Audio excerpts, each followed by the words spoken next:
Castellano on that 16th fret. You know what that means? Welcome to the show on a Monday. How are you, folks? Big show for you. Got a great guest today, Kyle Reyes. Very impressive dude. He came up with a snowflake test. You've probably seen him on Fox News. Very impressive guy. Can't wait to talk to him at the bottom of the hour, as we say in radio. Shout-outs real quick. These are contributions. Thank you so much to Larry Kruger, to Herschel Beck. And we got a new veto, which is what, the $50 level or something? Brian Davis. Thank you guys so much. Contributions, go to nickdip.com or wherever. You can make them all over the place. And I need the cash, obviously. Look at the necktie. Rich has a $300 necktie. I found this behind a dumpster at Kroger's. What? We're coming to you live, ladies and gentlemen. And as we'll do it live. Okay. No. We'll do it live. Fuck it. Do it live. I'll write it and we'll do it live. Goddamn right you will. What the hell's going on out here? Don't forget this show. We drop it again at 7 p.m. tonight. So tell your friends who can't watch it live. Spread the word. And somebody's spreading the word. Why do you say that, Nick? Because YouTube subscribers. I'll repeat these numbers. This is what I'm excited about. 14,000 in January. We're at today 90,000 plus. So something is going on, okay? And Breath of Fresh Air is going through the roof. People have viewed, it's like 10,000 views every 24 hours or something. It's crazy. You know, Chappelle came out with a special, so people wanted to interview me. I did something with the Daily Caller. Look it up. And Glenn Beck show, obviously. So the Breath of Fresh Air, we're going to have 1 million views by Halloween, I think. And when you see a clip online that's at 1 million views, it's usually been up there for a few years. This fucker in 5 months is, it's done more for me, and I can't thank you fans enough. You really do make it worthwhile. Hey, bad weekend as far as rock and roll goes. First, Eddie Money. He gone. That bummed me out. Bye-bye. And, you know, I'm listening. I hear the announcement, Eddie Money goes, right? And I love Eddie's stuff. And, by the way, he wasn't a cop official in New York. He was a trainee, but close enough. His heart was in the right place.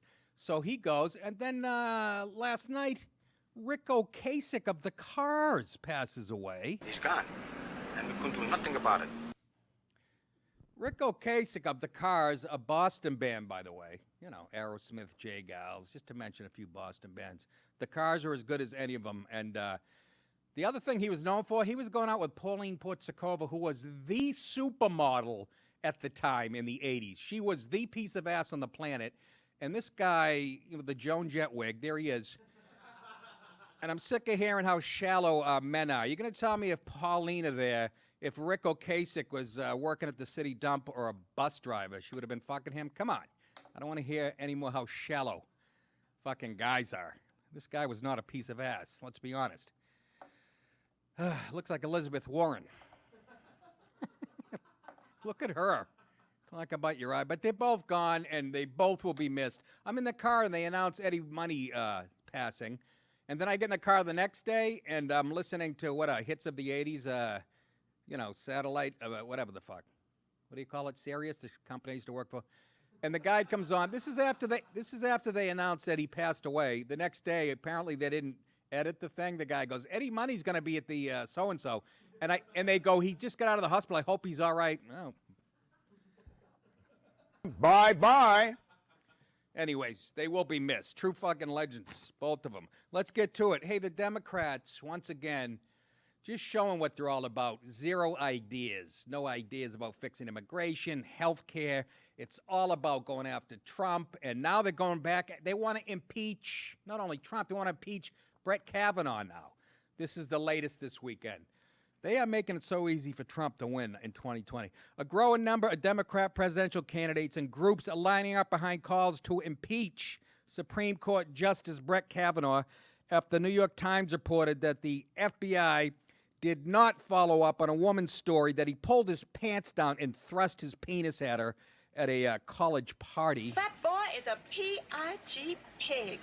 The report came from a forthcoming book written by, two New York Times reporters titled The Education of Brett Kavanaugh. Sounds like he's educating them, actually. The first of the candidates to call for Kavanaugh's impeachment was former Housing and Urban Development Secretary Julian Castro, who plucks his eyebrows like a bitch. I don't know who I hate more now. Hillary, you're like fourth. I swear to God. I'm not kidding. Beto O'Rourke, Pete Buttigieg tied for first. Tied, three-way tie, and this guy. He tweeted on Saturday, Castro did, "It's more clear than ever that Brett Kavanaugh lied under oath. He should be impeached," is what this guy... I suck cock, and I love it. Yummy, yummy, yummy, yummy. He said that, too. I don't know if that's going to help him, but with the LGBT, I'm sure. He also called for Congress to investigate the Justice Department for failing to properly investigate the matter. Then they all jumped on the bandwagon. The second candidate to call for Kavanaugh's impeachment was Senator Kamala Harris, who is a member of the Senate Judiciary Committee. This is Kamala Harris. This is the former Attorney General of California, who put people in jail for weed, kept people in jail that shouldn't have been in jail, and used them as cheap labor for the state of California. And she's saying this guy is not fit to be a Supreme Court justice. And could you be more fucking hypocrite. Yeah, exactly. She said, "I sat through those hearings. Brett Kavanaugh lied to the U.S. Senate, most importantly to the American people. He was put on the court through a sham process. Sham process, there was over 1 million documents. It was the longest vetting of any Supreme Court member ever. What sham process are you talking about? And his place on the court is an insult to the pursuit of truth and justice. How would you know? He must be impeached." And then shortly after, see how they all follow the party line? You see how they get right in line? They get their marching orders from the New York Times or whoever. Somebody's got a book out. Here's what we want you to say. It's so transparent. Elizabeth Warren, the titless wonder from Massachusetts, who's won 1 zillionth Cherokee because 23andMe found a kernel of corn in her shit. Now she's screaming eagle. She called for Kavanaugh's impeachment. She says last year Kavanaugh nomination was rammed through the Senate without a thorough examination. Are you fucking what? Without a thorough examination? What other Supreme Court person went through this kind of vetting of the allegations against him? Confirmation is not exoneration, and these newest revelations are disturbing. Like the man who appointed him, Kavanaugh should be impeached. This is what I just don't like her either. She makes me... Hey, get off me. You fucking whore. Wow, what a filthy mouth for a little bookworm. And then the big girl, Beto O'Rourke, how this guy's still relevant. Talk about empty suits. Democrat, Texas, shortly after, also called for Kavanaugh impeachment. He tweeted, "Yesterday we learned of another accusation against Brett Kavanaugh." First of all, stupid, it's not another accusation. This came out during the hearings. I'll get to the details in a second why I believe they're wrong. One we didn't find out about before he was confirmed because the Senate forced the FBI to rush its investigation to save his nomination. We know he lied under oath. He should be impeached. Really? Did Hillary lie under oath? Tech, you go home and play with your skateboard, you cheese eater. Fucking. You're lying. And you're a piece of shit. And then my favorite, Bernie Sanders said, all these other cocksuckers are jumping in. I'm going to jump in too. As a federal judge who overwhelmingly sided with the corporate power in Wall Street, Brett Kavanaugh should... I had phlegm. I had some dairy this morning. You know how Jews and dairy. Brett Kavanaugh should never have been nominated Supreme Court Justice, not above the law. Someone who sits in judgment over the nation should have the highest integrity, he tweeted, and then he passed out.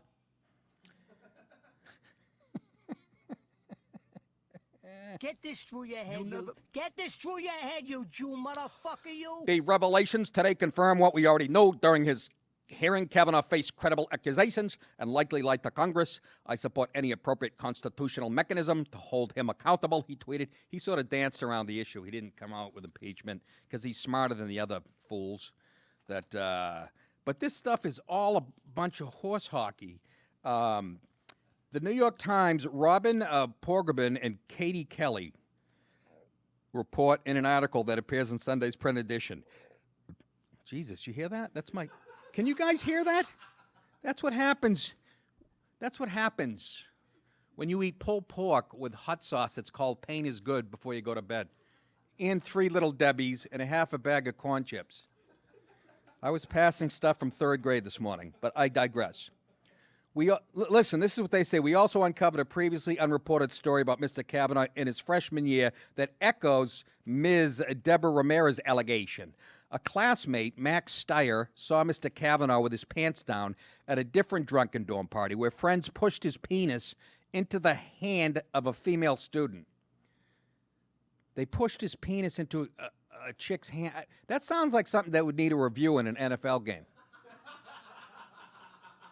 Let's take a look at that for the 5th time. It's a illegal push in the back. Mr. Steyer, who runs a nonprofit organization in Washington, notified senators and the FBI about this account. But the FBI did not investigate, and Mr. Steyer has declined to discuss it publicly. I wonder why. But these 2 broads say we corroborated the story with 2 officials who have communicated with Mr. Steyer. But here's the important part. The Times story, well, this is one of the Huffington Post reports, was marred somewhat by a tweet sent by the New York Times Twitter account to promote the story that they claimed. And this was the tweet said, having a penis thrust into your face at a drunken dorm party may seem like harmless fun. Of course, they were saying that tongue in cheek. And can you imagine being that politically fucking, they were being sarcastic there. It's coming from New York, and even they got blowback from libs, you know. Then the Times deleted the tweet and apologized, okay? Molly Hemingway, she's a conservative. She's on Fox News all the time. She's just really thorough, and she hates liberals more than I do. Molly Hemingway is senior editor at The Federalist, who has written her own book on the Kavanaugh confirmation hearings, tweeted Sunday that the Times reporter's own book contradicts the claim in the article because the alleged victim, Ms. Ramirez, does not even recall the event. New York Times reporter essay about a supposed second Yale incident omitted their own book reporting that completely undercuts it. Alleged victim denies any memory of it. This isn't new news. They must be really desperate over there. But what they're trying to do, folks, you know what's behind all this? So now anytime Brett Kavanaugh rules on abortion and stuff, that's going to undercut his opinion, number one. Number 2, like Deke pointed out and a few other people, they're just worried. Fucking Ruth Bader Ginsburg, she's going to drop dead, buttering an English muffin. And they're afraid Trump's going to throw another one on. And that's just how it goes. It's timing. But the point is the woman, supposedly the victim, doesn't recall if it was Brett or not. Now we have a whole book on it. And again, the mainstream media takes its marching. But nobody did a worse job covering than MSNBC. That should surprise you. A guy named Jason Johnson. He actually said Kavanaugh is the 5th guy in the gang rape. Let's, Sunday on MSNBC's AM Joy, which is hilarious. She's a homophobic black woman on MSNBC. Hates gay people. They've dug up shit from her old blogs. Network political analyst Jason Johnson said Justice Kavanaugh was likely the 5th guy in the gang rape in light of a New York Times report about Kavanaugh's potential involvement in unwanted sexual contact. That's their take on it. Me. This is rape. This is rape. This is rape. That was the reporting. Here's Mr. Johnson on MSNBC.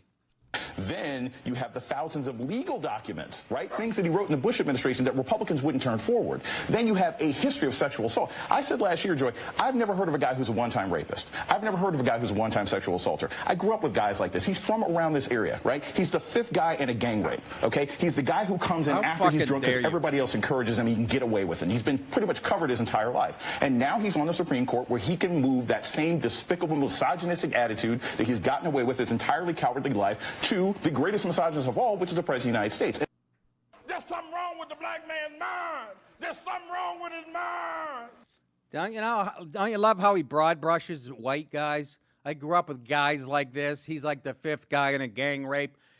His ass has been covered his own life. In other words, privilege. Well, if you grew up with him, then you were privileged, too. First of all, you're whiter than I am. I can tell by your suits and how you talk. But I love how they can talk freely about race and say that. And unbelievable. How the fuck is MSNBC or CNN still on the air? Just a propaganda machine for the DNC. So that's what they said on that show. And like I said, these are old allegations. When somebody's being accused of something and they can't remember for sure or not if it was him, God, things have changed. Well, I bet you Kavanaugh was in college when I was. Is he younger than me? Older than me? Right around the same time. To thrust a penis towards a girl's hand, I saw a lot worse shit. I saw guys fucking cutting a hole in a pumpkin and having sex with it. Well, that's not worse, but I'm just saying. I mean, ay. So it's, again, the Democrats showing how desperate. Go ahead. He's 54. He's 54. He's 3 years younger than me.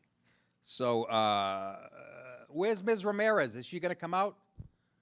Is she going to? Why didn't Mr. Steyer or Steer, whatever his name is, why didn't he comment?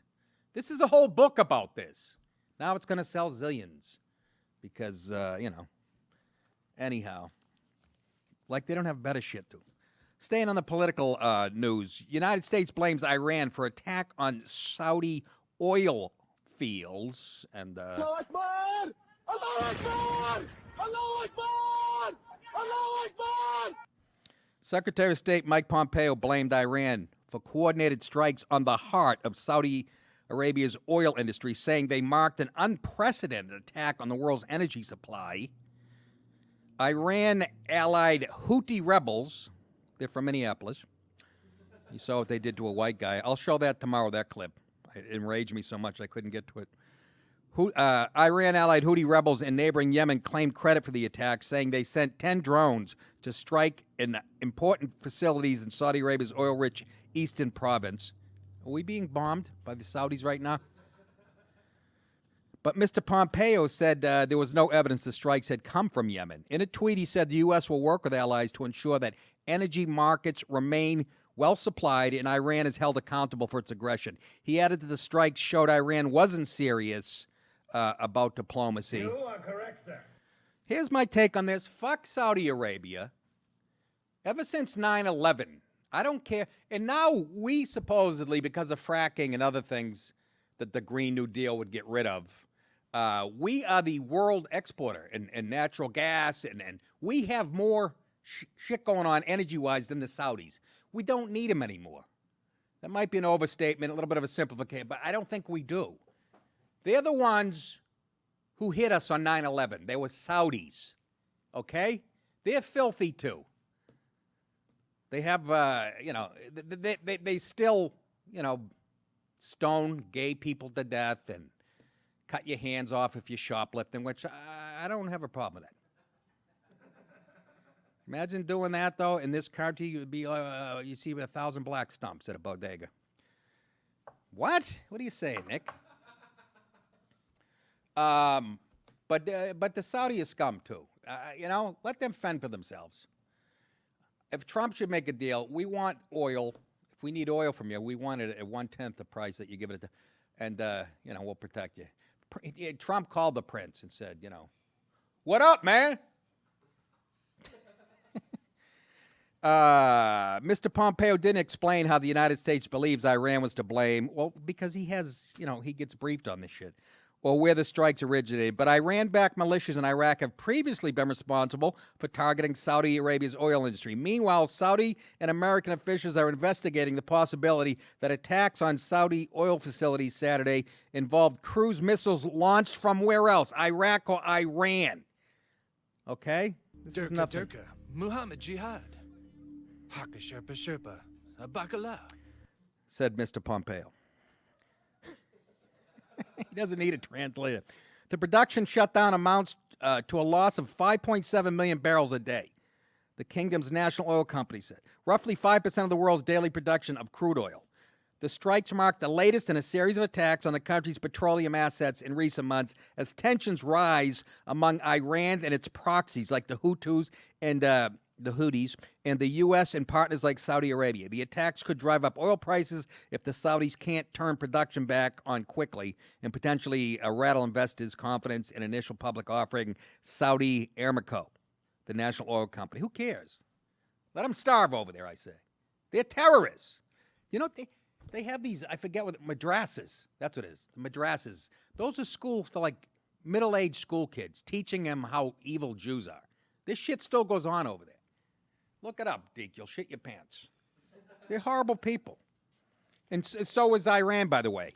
And I think really we should turn the place, like I said, into a Costco. Just carpet fucking bomb, all of that. Nick, that's ridiculous. Innocent people will die. Yes, that's true. That's what happens. President Trump called Saudi Arabia's day-to-day ruler, Crown Prince Mohammed. I guess he wasn't busy killing journalists. Mohammed bin Salman on Saturday said the U.S. was ready to cooperate with the kingdom in supporting its security and stability. Mr. Rouhani, that's the Iran leader, won't meet with Mr. Trump until the U.S. lifts sanctions imposed after the president pulled out of the 2015 international nuclear deal, best thing he ever did. Mr. Trump has supported Saudi Arabia's leader in the war against Yemen at a time when many U.S. lawmakers have soured on the conflict and grown impatient with the kingdom's crown prince. I sort of agree with him on that. I just don't like the fucking Saudis. 9/11 was enough. We should do, isn't that enough? If that's not enough to break your friendship, killing 3,000 Americans, you know, that's not enough to fucking you. What a filthy hole we live in. Anyway, Saturday's attack was the largest yet claimed by the Houthis in terms of its overall impact on the Saudi economy. The attack hit hundreds of miles away from their Yemen stronghold. Even before Pompeo tweeted, analysts cautioned against accepting the Houthi claim of responsibility at face value. An attack in May on a Saudi oil pumping station, it was a Sunoco, which Saudi officials initially blamed on the Houthis and Iran, later turned out to have been launched by Iranian-backed militia in Iraq. I don't care where it came from, Yemen or fucking Iraq or Iran. We know who's behind it. This is a proxy war. Okay? And this is what Iran said. Iran says it's ready for war with the United States after Saudi oil attack accusations. They're ready for us. Danger, Will Robinson. Danger. No, Will Robinson. Danger. Iranian Foreign Minister spokesman Abbas Mousavi said Washington had adopted a maximum pressure strategy against Iran, but because of its failure, the U.S. is leaning towards maximum lies. Ooh, he can turn a phrase, can't he, Jason? It's a regular fucking Shakespeare there. You know what I say to him? You need to shut the fuck up. His remarks came as a senior commander in Iran's Revolutionary Guard said America's military bases and aircraft carriers, which are stationed up to 1,243 miles around Iran, were within the range of Iranian missiles. Yeah, but that means if they're only 1,243 miles away, is that your point? You know what they're going to do? They're going to lob a couple scuds at us that fucking George Bush Sr. sold them. That'll be the extent of that.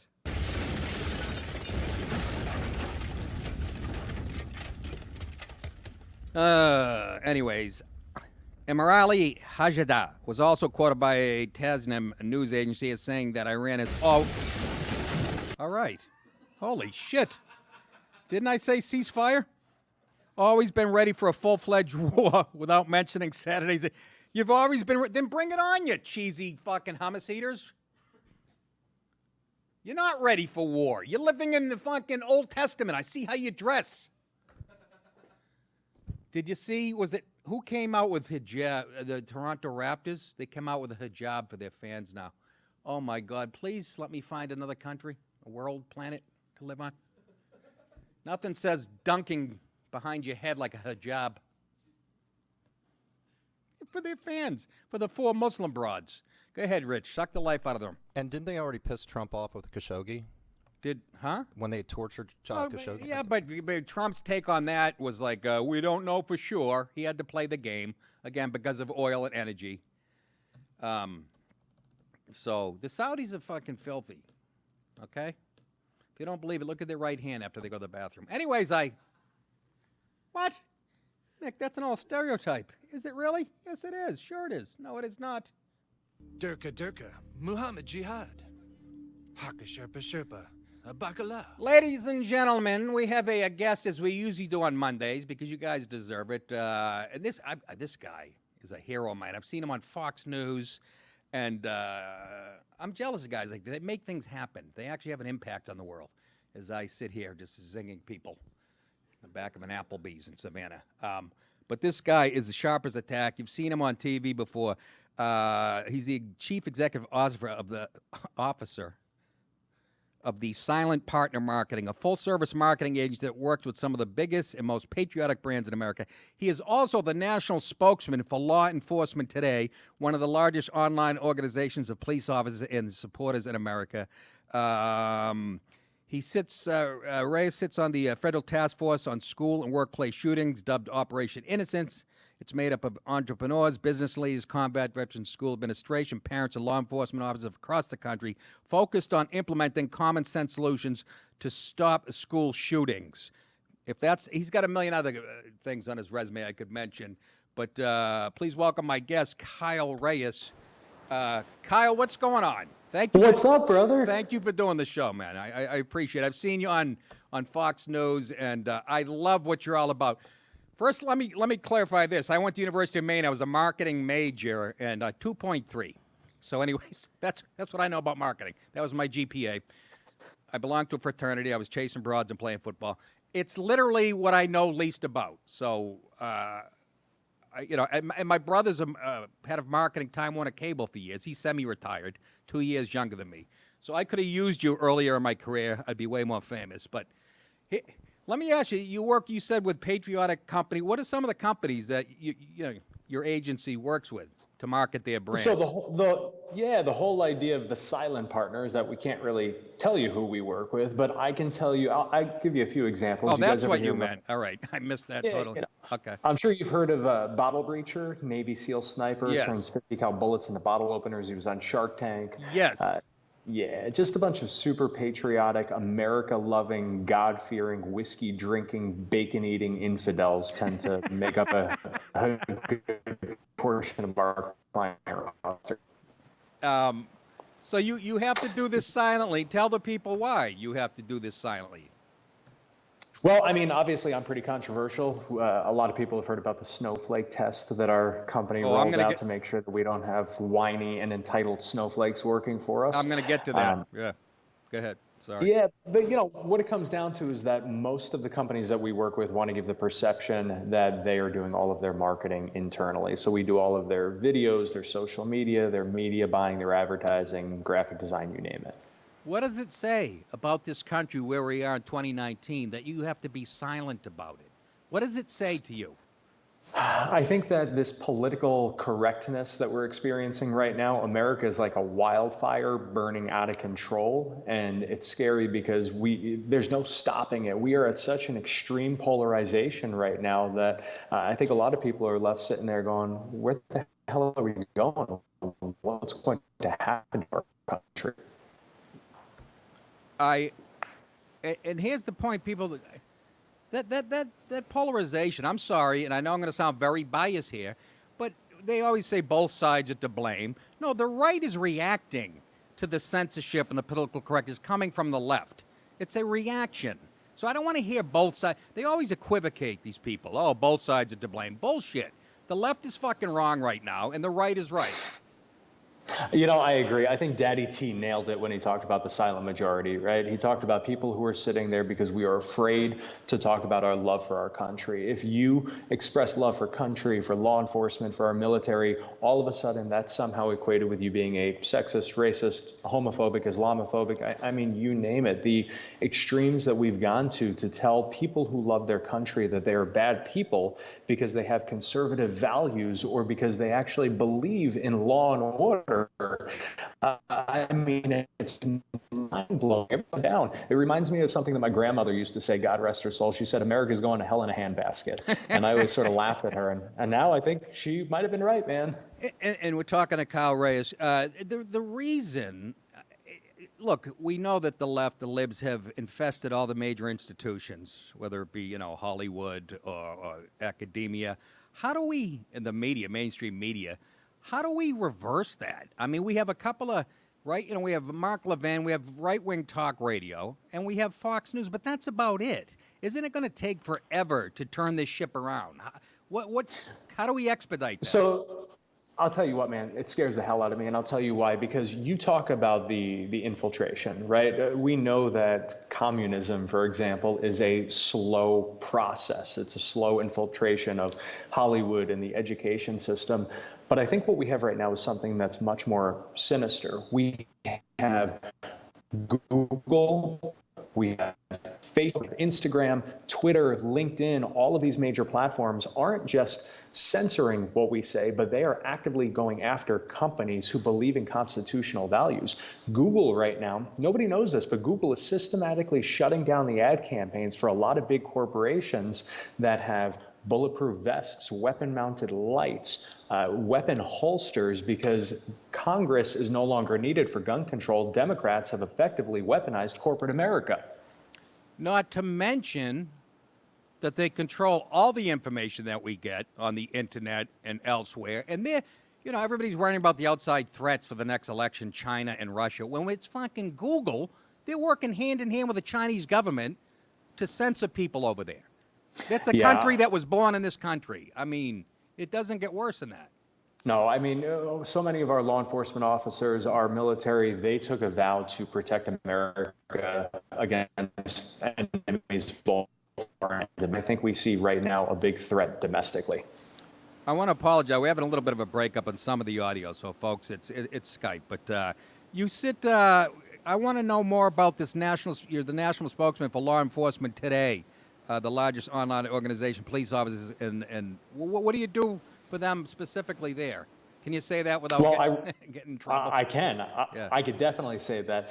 So I was tapped to be the national spokesman because I could do one thing that cops can't do. I can run my mouth and no agency can fire me. And so the law enforcement today is one of the largest online homes for law enforcement supporters in America. And the truth is that our officers don't have a voice like you and I do, brother.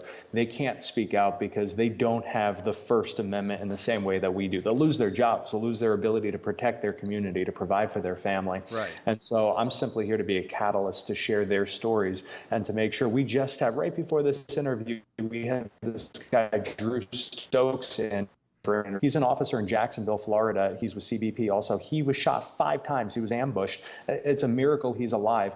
That guy can't talk about these stories and share the details of his agency and what he really thinks about what's happening in society because he'll lose his job. Not to mention you got mayors like de Blasio who have, he's the top. I mean, the cops hate him. And there's a backlash. You see cops in Chicago, they won't get out of their cars now because they'll be held personally responsible. I mean, they're reversing everything that made this country great. Law and order. It's unbelievable to me. And, de Blasio and a bunch of other mayors, the asshole in Oregon, another one, who sits by when Antifa comes in and starts bashing people. Well, I mean, there you have a natural conflict of interest in Portland, Oregon, right, where you have the mayor is the police commissioner who arguably hates cops. I think that we have a much bigger problem here that are afraid to talk about. So everyone fights over the red flag laws, right? Right. I actually would suggest that red flag laws aren't about guns at all. It's much more sinister than that. The right has traditionally supported law enforcement. They're sort of tied at the hip, right? Like, you're a conservative, you believe in standing behind those who support the law. Right. But red flag laws have now taken people who historically support law enforcement and now are fearing for their own rights and are now starting to view law enforcement as being simply an arm of the government. So how do you divide law enforcement from supporters so that you could pass more legislation to tie the hands of cops like we see in California and the People's Republic of Connecticut, where I'm from? You pass things like red flag laws. Yeah, and if those of you who don't know what a red flag law, the government has the right to confiscate your guns before convicting you of anything. They can take it. That's the gist of it. It couldn't be more anti-Second Amendment. Let's get to what makes everybody knows you for, and this is brilliant. This concept should be implied at every business across the country because we live in such a soft world. The snowflake test. When Kyle hires people to work for him, he gives them a little test to see what type of people they are. And he dislikes the same people I do, little entitled snowflakes who we read about every day who get triggered. And if they see, if a guy has a Playboy calendar in his fucking office, you know, the girl fucking says she was raped. These type of people. Okay, I oversimplified it. But here's some of the questions on the snowflake test. So he wants to hire, people who believe in this country and what's good. And they're not entitled and pampered. And there's a lot of that. I don't want to blame millennials, but, you've been brainwashed by the media, and you're a little soft. Here's some of the questions. Let's see. Outside of standard benefits, what benefits should a company offer employees? Now, have you had any snowflakes answer that in typical snowflake fashion? What do they say? And like the job 6 weeks interview. paid vacation, $100,000 a year, starting salary.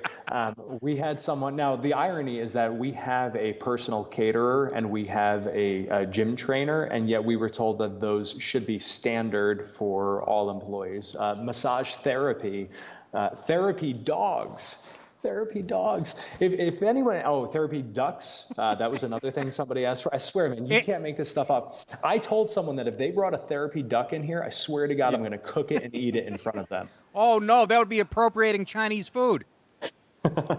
You'd be in deep shit. Let me see what else here. How often should employees get raises? What was some of the answers to that one from the snowflakes?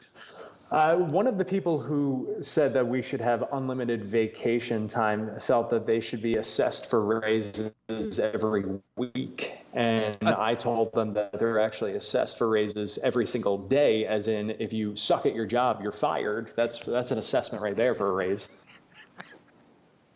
Yeah, it's about production. If you're productive, well, think about giving you a raise. How about the minimum wage? They must give you some good ones here. I mean, people at Wendy's want to be paid, $48 a week. I mean, an hour. Excuse me. I was like, I'll do $48 a week. Yeah, really. I'm in on that. Big slip on my part. What was some of the answers there for minimum wage? They didn't look at it so much hourly. They have the expectation that $15 an hour is minimum wage nationally. It was more of a minimum wage should start at $75,000 a year. And then I started laughing, and then they left and threatened to sue us. And nobody did, because you can't actually win a lawsuit over something like that. 75 grand. It's like, yeah, but you'll be cleaning out toilets. I don't give a shit. I want $75K.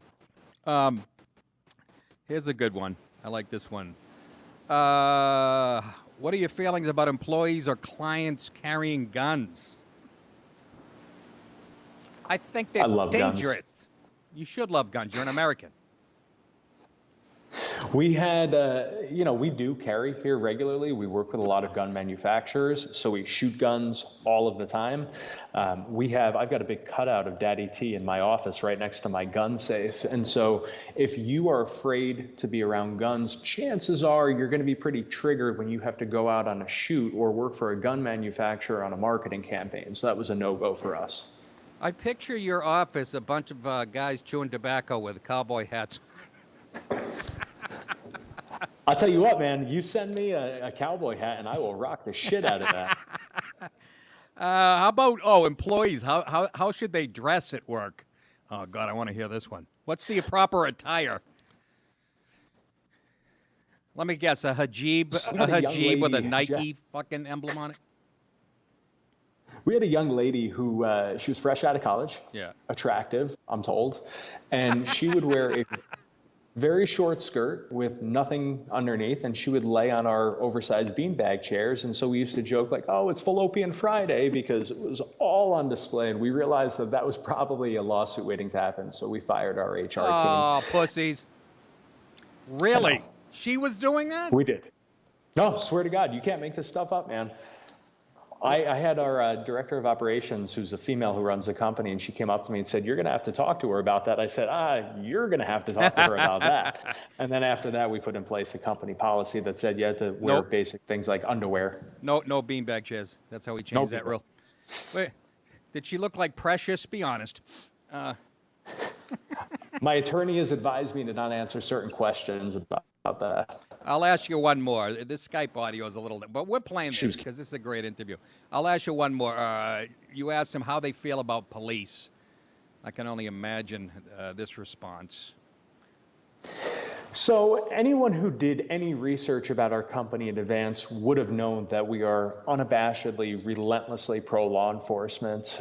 We've had people who are part of the Black Lives Matter come in here. We started laughing at them, and it was over. You know, Nick, I think one of my favorite questions on there was the question about Starbucks. You're sitting in Starbucks having coffee, someone walks in, hands you a gun, and says someone's going to come in and start shooting in 30 seconds. What happens next? It's a trick question because real Americans don't go to Starbucks. God, I love this guy. I found my soulmate. It's a guy. Jesus. You are so right about that. I lived in New York City. I used to walk by Starbucks. I'd look in the window, and all the women had those Janine Garofalo glasses. I always reference. You know, look at me. I'm fucking taking down Trump. And you're absolutely right. Real Americans go to Dunkin' Donuts. They get 2 crullers, and they have a pack of Parliaments before noontime. But, yeah, so how would they answer that? So what would they say? The answers ranged from, well, I think that guns are bad and should be banned from society, to you would never find me in a Starbucks because I don't drink coffee. And then others, we actually had one kid who said, "Oh, I prefer going to a bar." And I said, "You're hired." So it's quite the range. 9 in the morning, I feel like I'm having a whiskey sour. I love it. Hey, Kyle, that's a genius thing. It really is, the snowflake test. And I think every corporation in the country would be better off if they implemented this plan. But it's in 2019. We're living in snowflake. But I love it. I would like to visit the place. Tell the people how they can. The law enforcement today. How do they? Is there a link for that or? Get in your plugs. Yeah, lawenforcementtoday.com. They could follow my antics on facebook.com/Kyle Reyes CEO. They could look up Law Enforcement Today. You guys could just come up here. We've got a huge ass whiskey wall in Connecticut. Actually, next time you're up here, you better come. Otherwise, I'm bringing whiskey to you in Savannah next time I'm in town. Well, I'm going to be in Connecticut in October, and they're going to tax you. I know. As soon as you get off that plane, man, you're screwed. It's over. As soon as I get off stage, I go get paid in the office, and they go, we're taking this out. What are you, shitting me? Connecticut. I lived in Westchester County for years, so I know exactly what you're talking about. Well, I'm sorry, man. Well, it's a mandate when you're out here in Connecticut. Hey, Kyle, thank you so much, and keep up the good work, man. You're doing God's work. Appreciate it. You too. All right. Take care. Thanks. Kyle Reyes, baby, and don't you love that? Implementing that type of test. I'm sure he'll be sued. I like the girl laying in the beanbag chair with no... Really? Jesus, did I grow up at the wrong time? All the broads I worked with, they had maxi skirts. Deke's laughing because he thinks I just made that up. They were actually called maxi skirts. They were I know what they are. Oh, you do? I'm surprised. I mean, you just heard of the Rolling Stones like a week ago, but listen. Anyways, hey, real quick, you can get my live tour dates at nickdip.com, and not this weekend, the following weekend, Thursday, September 26th, Wise Guys Comedy Club, Salt Lake City, Utah. And then the next two nights, the 27th and 28th of September, which is Friday and Saturday, I'll be at the Comedy Works, the grand opening in Las Vegas at the Plaza Hotel. Cannot wait. Thursday, October 10th, Levity Live, Nyack, New York. Friday, October 11th, the Strand Theater, Seymour, Connecticut. That's where I'll get my whiskey from Kyle. Friday, November 15th, the Cortland Repertory Theater, Cortland, New York. Saturday, November 16th, the Comedy Works, Saratoga Springs, New York. Then New Year's Eve, Tarrytown Music Hall, Tarrytown, New York. And then in 2020, Friday, January 24th, the Ridgefield Playhouse, Ridgefield, Connecticut. Saturday, February 15th, Kelsey Theater, Lake Park, Florida. I got to believe we have more dates that are ready to be put up. I've been reading the same ones for a long time now. We're going to be doing stuff in Georgia, Tifton, Georgia, I think it is, and Florida, Maine. Yes, Rich, super chats. Okay, we got a bunch today. Real said, love your show, you filthy wop. Keep up the great work. I don't like that type of talk. Tell him I won't accept his blood money. Go ahead. John Cornelio said, guess anybody had only one trip to paradise. Oh, yeah, that was... let me give him a comedy lesson. See, my mother called me and said that. She's 81 years old. So when a joke is too easy, you don't use it. But thank you anyways. He doesn't know. This poor kid's probably crippled. Okay. Made me laugh. Canadian conservative said, check out David Icke on London Real. He talks about his new book on 9/11, mind-blowing. And that's David Icke. David Icke. David Okay, Icke. Dave, I will check it out. What's the book called? It says on London Real, he talks about it. So you have to do some Googling. Yeah, I'm not going to do that. Go ahead. I figured. One of our Patreon regulars, Bedros, said, keep crushing, Nick. Love you and the show. Much love to the viewers. Bunny is the best. Muchas gracias, Pedro. This is the first minutes of the debate. They'll try to show off their fucking 8th grade Spanish. Oh, God. Next. I got two more. I got Bubba Jones said, no snowflakes. All right, Bubba. I think that was the point of the interview. I'm glad you got the gist of it. No snowflakes. And Steve Jacobs said, awesome show. Thank you, Steve Jacobs, very much. I appreciate that. I appreciate a Jew who loves the show. A man. We'll get to that in a second. Hey, did you guys watch the debates? I started to watch them, and let me tell you, I love debates. Even the bad ones, I'll sit through all of it. But this one the other night got me so angry. Everything was going fine, and then this attractive black woman moderator, she had to bring up the race shit, and it opened Pandora's box for all these idiots to get on the Beto O'Rourke. Can you stand still when you talk? I mean, but they all jump on this country systemic racism. They want to rebuild our society from the ground up. You realize that, which is fucking possible. And I'll say this for the millionth time. This country is so racist that we have black and brown people all over the planet trying to sneak in here. And it's a bunch of horse shit. Reparations will never happen. It got so deep in the mud, they were all repeating themselves at how racist and unfair the legal system. I actually shut it off. I actually put on a football game. I think it was Hofstra at FIU. I don't know, but I've never shut off a debate. But I couldn't take it anymore. I couldn't take the editorializing and just what a horrible country this is. Keep running on that, Dems. You're all saying the same thing. You're all agreeing on the same shit that's going to get Trump reelected. So you keep that up. Joe Biden, somebody gave him a line of coke or meth. You could tell he was making a concerted effort to be more energetic. Somebody lit a fire under his ass. And when that happens, he starts talking really fast. And, it's fun to watch. What are we doing? What's going on right now? That's Biden when they're putting him on a plane to go campaign. That's what he asks. What are we doing? What's going on right now? Get on the plane, Joe. We're going to Nebraska. What are we doing? What's going on right now? He's in bed with his mistress. What are we doing? What's going on right now? Doctor's giving a prostate exam. What are we doing? What's going on right now?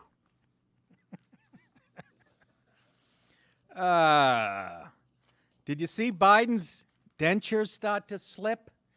I didn't notice this because I shut it off, but Jesus Christ, I would have loved to have seen this. Here's a little video. expanded background checks died on the Senate floor. If you couldn't get it done after Sandy Hook, why should voters give you another chance?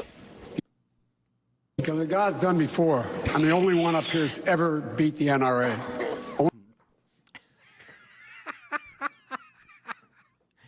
Let's take another. That's got to be hard trying to talk and keep your teeth in at the same. Sounded like he, somebody was teabagging the poor bastard. Go ahead. Expanded background checks died on the Senate floor. If you couldn't get it done after Sandy Hook, why should voters give you another chance? Because it got done before. I'm the only one up here who's ever beat the NRA. Because I got, God damn it. Fucking covered. I used denture grip this morning. The fucking shit's drying out. Because I'm watching it. I thought he was having a stroke, but it was his choppers that were falling out. But let's be nonpartisan here. This has happened to other famous people. Namely, hey, Rich, you're sweating you see your pits? Too much coffee. Oh, my God. That added to the show. Trump had the same problem. Watch this. God bless the Palestinians and God bless the United States. Thank you very much. They're all doing Rich Voss impressions. God bless the Palestinians. God bless the United States. God, seriously. These dentures are the best. They're the best in the world. I have the best teeth. I didn't realize so many people where their choppers were falling out. There's been worse examples, though. There's been some other world leaders who have had their choppers fall out. Here's if you don't believe me. Korea.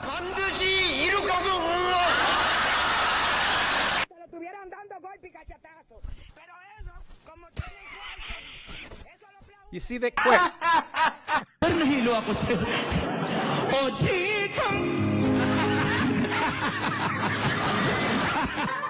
Wow. Blow it out.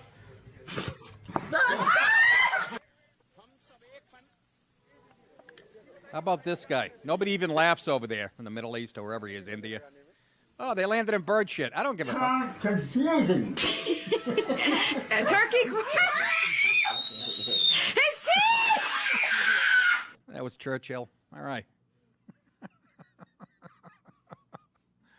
How about the guy that dropped him on the street? Nobody laughed.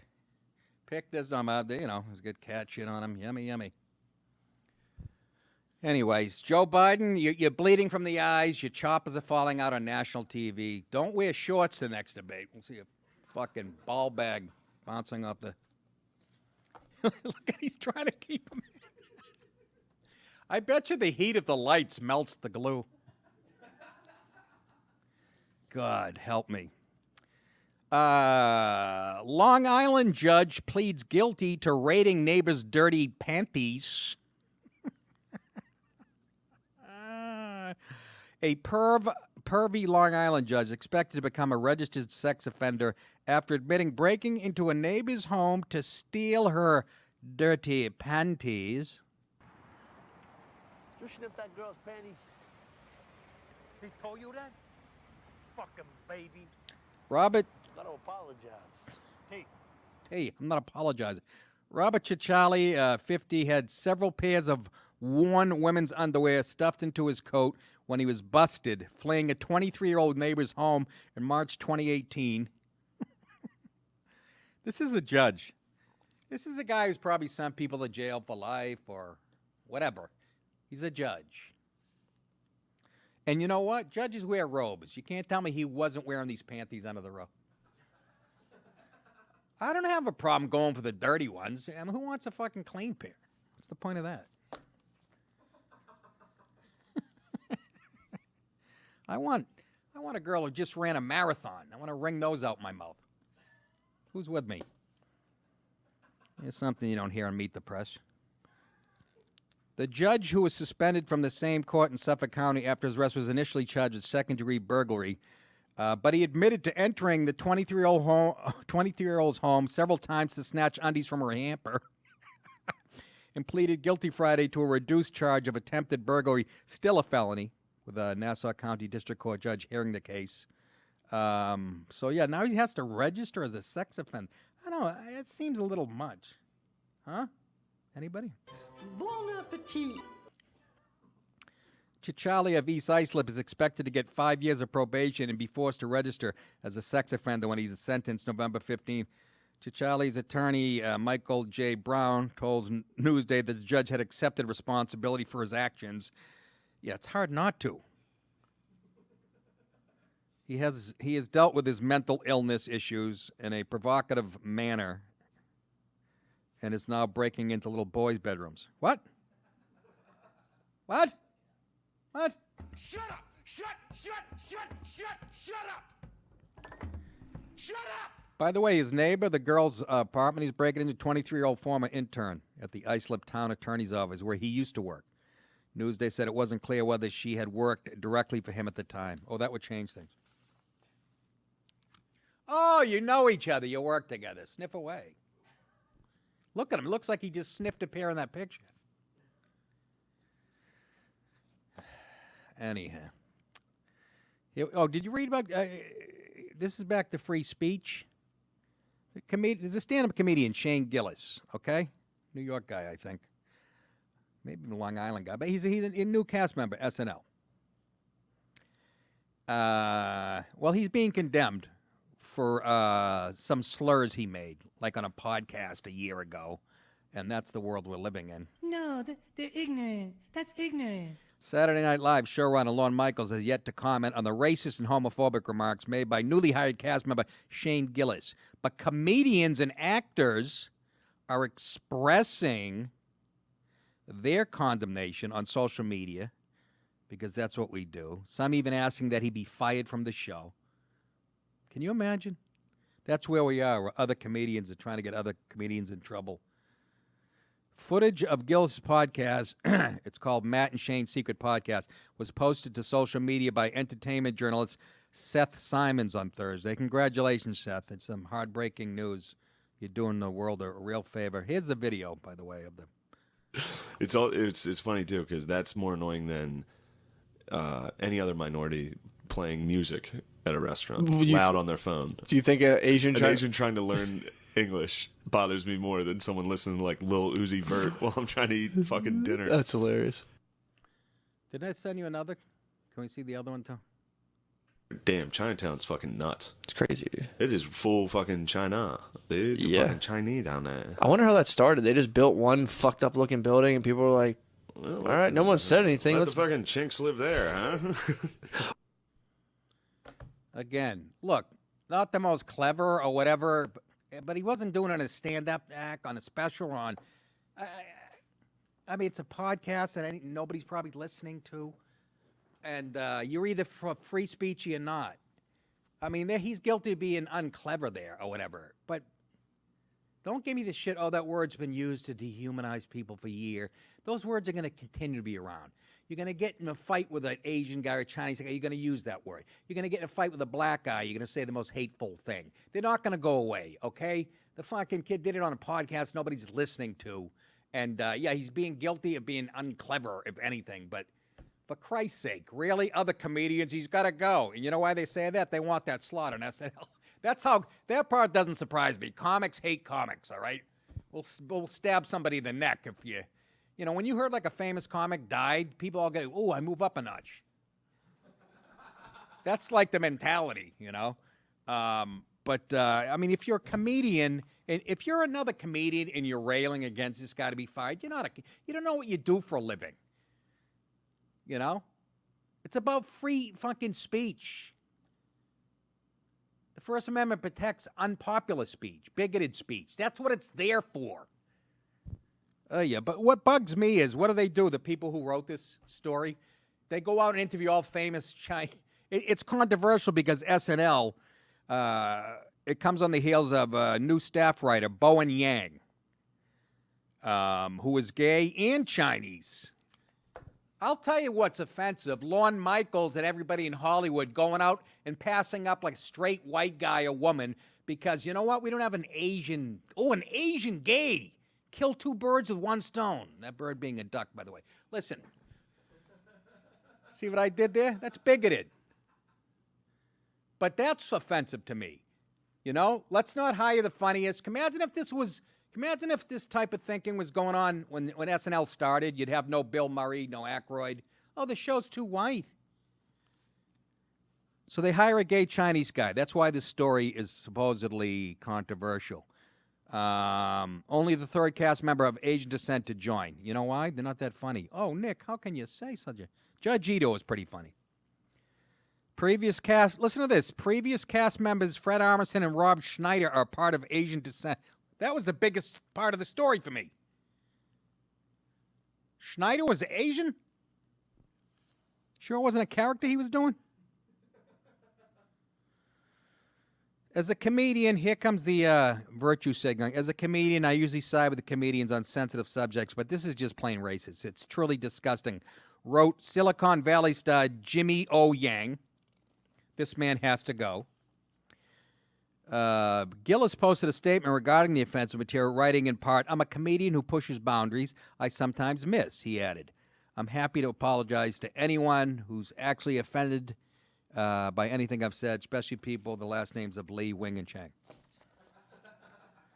Then W. Kamau Bell, who I know a little bit, but another whitey hater, host of CNN's United Shades of America, responded to Gillis' statement.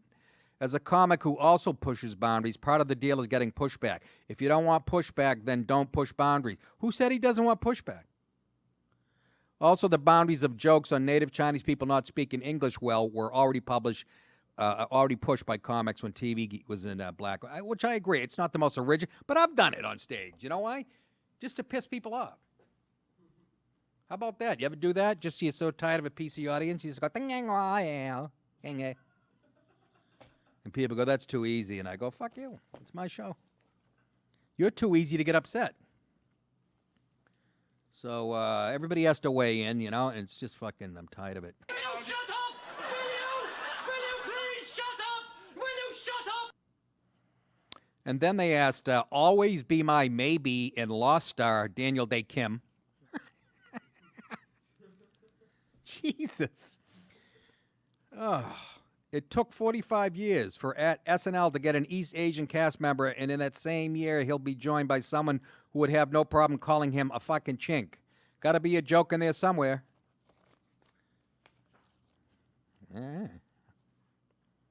Comedian and Good Trouble actor Sherry Cola. Not Cherry Cola, Sherry Cola.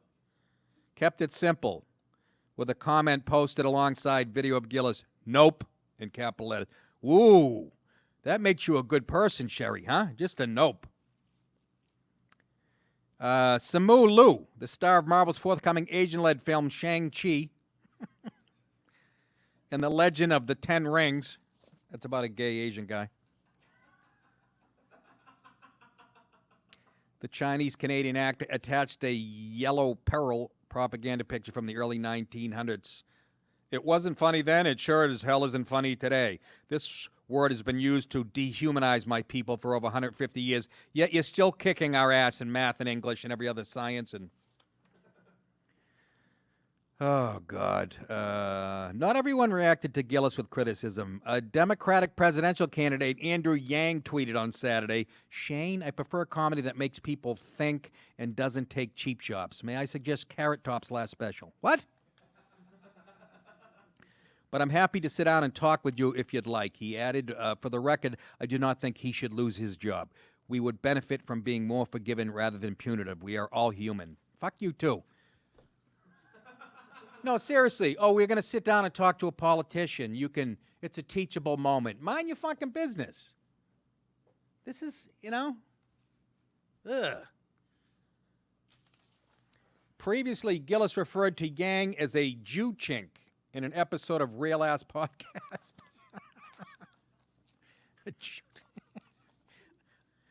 Hosted by comedian Louis Gomez. I know him, and Zach Amico. Anyhow. It's the most disappointing thing is it's the other comics going after it. It's not surprising to me. But you either believe in free speech or you don't. I don't, There was nothing clever there or what, but it was a podcast. He's trying to make his asshole buddy laugh and be outrageous. And Rich, you want to say something, my friend? I would think that all Asian comics should have a tariff placed on them. That's what I would think, because it's a product.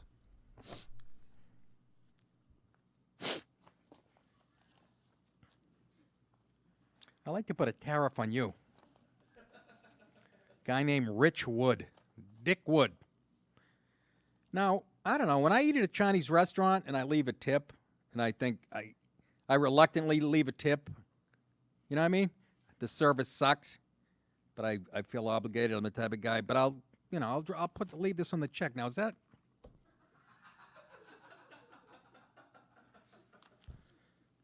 I mean, I thought that was in good fun. I mean, you know what I'm saying? I'm kidding.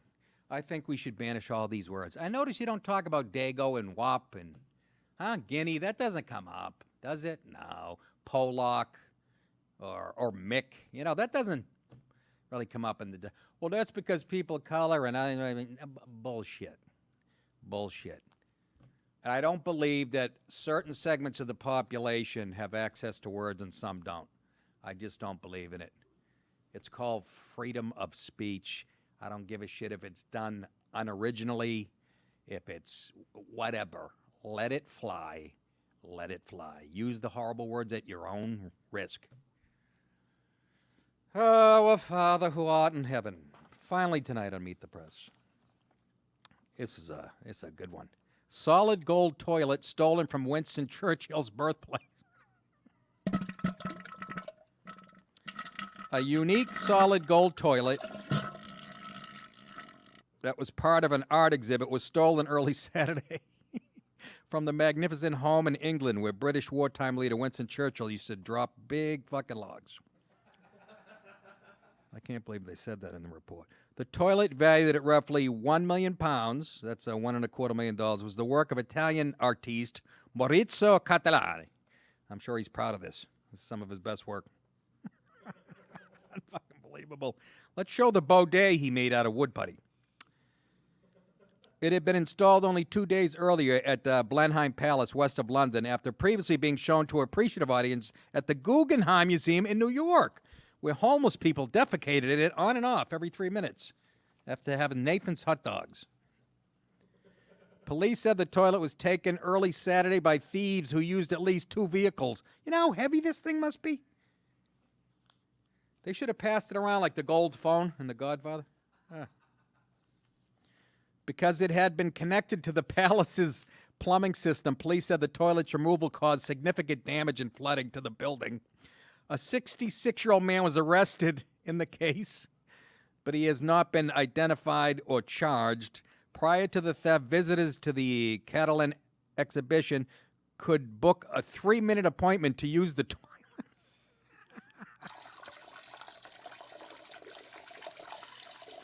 It's obviously they kept it to 3 minutes because they didn't want anybody doing a number 2. You know what I mean? Nobody can take a dump in it. It takes me fucking 11 minutes just to clean up. I know you didn't need to know that, folks. I'm sorry. It's early. The artist intended the golden toilet to be pointed satire about excessive wealth. Catalan has previously said, whatever you eat, a $200 lunch or a $2 hot dog, the results are the same toilet-wise. Last year, the chief curator at the Guggenheim offered to lend the golden toilet to U.S. President Donald Trump and his wife, Melania Trump. You know it's bad when Trump goes, no, it's too gaudy. When they asked to borrow a Van Gogh painting for the private White House quarters, curator Nancy Spector had been critical of Trump in social media. Saturday's theft also comes after Edward Spencer Churchill told the Times newspaper that the golden toilet would not be very easy to steal since it was connected to the palace plumbing. So, no, I don't plan to be guarding it. That explains that. When I saw this story, and every time I hear, and you don't hear gold toilet often, golden toilet, but Dana Gould, who's a brilliant comic originally from where else? Massachusetts. Real super liberal, hate his politics, but one of the funniest dudes ever. He used to do an impression of John F. Kennedy as a stand-up comic, and it mentions a gold toilet. Here it is. Wouldn't that have been great, though? 1962, you wander into some dive, this 6'2" guy with red hair up on stage. Man goes to a party.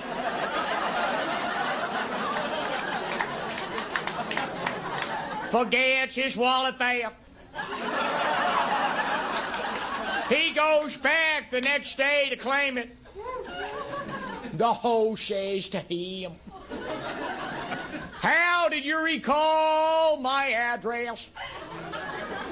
The man says, I recalled a red door and a gold toilet seat. The host says, I have no gold toilet seat, but you're the man who pooped in my tuba. Yes. It's funny when he said shit in my tuba. Couldn't find that online for some reason. I can watch a guy having sex with a chicken, but I couldn't find the word shit in a live stand-up. And you're the man who shit in my tuba. I saw him do that when I was in New York at Catch Your Eye, and I almost fell out of my seat. Anyways, that is it for today, folks. Remember, 7 o'clock tonight Eastern Time, the show drops again. And Breath of Fresh Air is just got a new breath of life. It never really slowed down, but Jesus. And same with the YouTube subscribe. I can't thank you guys enough. And again, go to nickdip.com for my tour dates. Don't forget cameo.com, where I will send you a personal little video roasting one of your friends who you hate, or a neighbor you hate, or an enemy, or a relative. Make fun of somebody's dentures falling out. I'll do whatever. Happy birthday to your mom. We can be nice. We can be ugly about it. Cameo.com. Click on the Nick DiPaolo profile. That is it. Have I got everything, Jace? That is it for today. Remember, you guys think it. I will say it. We'll see you guys on Patreon tomorrow. Take care of yourselves.